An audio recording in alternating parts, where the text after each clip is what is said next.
Hello বন্ধুরা, তোমার সকলকে স্বাগতম তোমাদের চ্যানেল ডাব্লিউবি প্রাইভেট টিউশনে।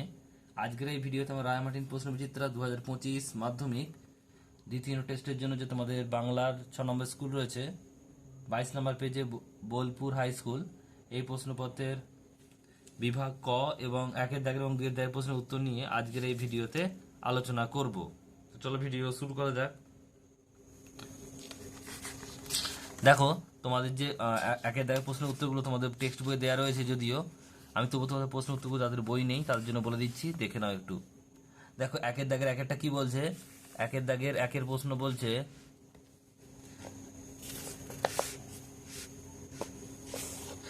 সঠিক উত্তরটি বেছে নিয়ে লেখো। 1-এর 1 সেটা পূর্বজন্মের কথা। পূর্বজন্মের কথাটি হলো কি?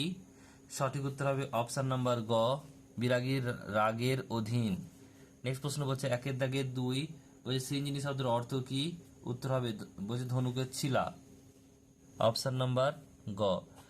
বলছে বলছে প্রলয়ঙ্কর। প্রলয়ঙ্কর বলতে বোঝানো হচ্ছে কি? উত্তর হবে অপশন নাম্বার গ, প্রলয় সৃষ্টিকারী রুদ্রদেব। এরপর হচ্ছে 1-এর দাগের 4 বলছে অভাব অর্থের অব্যয়ীভাব সমাসটি হলো কি? সঠিক উত্তর হবে অপশন নাম্বার গ, হচ্ছে হা ঘর। নেক্সট প্রশ্ন 1-এর দাগের 5 পরপদের অর্থ প্রাধান্য পায় যে সমাস, সেটি হলো কি? তৎপুরুষ সমাস, অপশন নাম্বার খ। এরপর দেখো 2-এর দাগের প্রশ্নগুলো কি রয়েছে পরপর। 2-এর দাগের প্রশ্নগুলো পরপর কি রয়েছে দেখে নাও।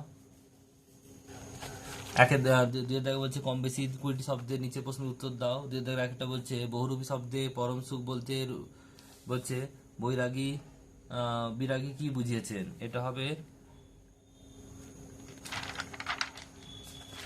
পরম সুখ বলতে লিখানো এখান থেকে দেখো, পরম সুখ হলো পরম সুখ সকল সুখের বন্ধন থেকে মুক্ত হওয়া।